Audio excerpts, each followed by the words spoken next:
બધું આખા ઘરની માથા કૂટું ઉપાડ્યું ને એ ઉપાધિ કરવી પડે. એટલે મને હાંકવાનું દીધું. પેલા મને કે હાંકજે. હવે ખબર પડી હાંકવા ક્યાંથી ત્યાં કામ કરાવું તું કામ. અને રાય ભેગી જ મૂકી જાય ખરે નહીં ક્યાંય.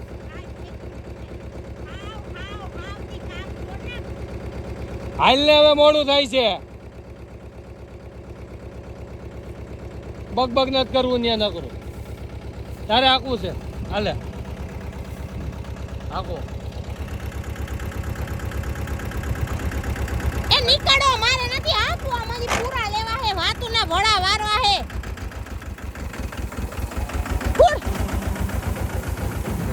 આખું ટ્રેક્ટર આગળ મારી પાસે ભરાવી લે હે મિત્રો અને કાઈ કામ કરશે નહીં. કામ ચોર કહેવાય આને. શું કહેવાય?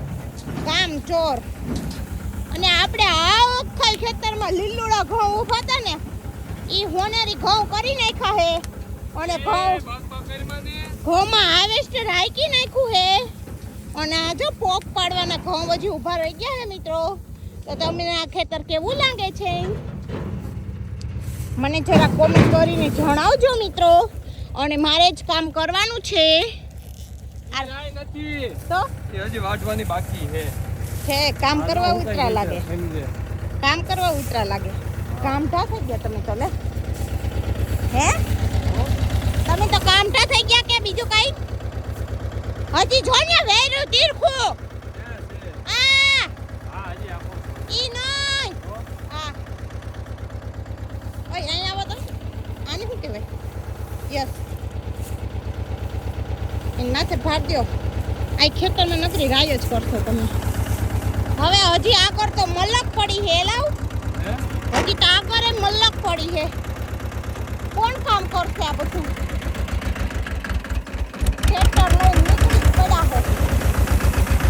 આગી જાજો મને આવડતું નથી પીલાઈ જાય પછી કેતી નહીં. જાવ ને હું વેડું લઈને હાલી નીકળ્યા હો.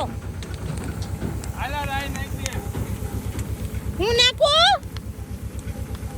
મિત્રો બધું કામ મારે જ કરવાનું. આ તો તમને હે ને શોપીસમાં દેખાડવા હાટું છે ને એક ખાલી છોડવો લીધો.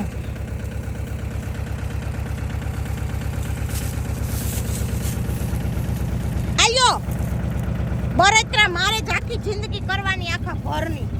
કરવી પડે. રાય થાહે બધાય લઈ જાહે સપટી ભૂકો. એમ તો કહે કે રસલી સપટી રાય દેજે. એ હો તું સાંજ મની નાખવા માંડ ને રાય નકર તારો વારો પડી જા. હાલ હવે ઘઉંના પૂરા લેવાના સરસ વજન વાળા છે. ક્યાં હે? જા આગળ વાંધો નહીં હો.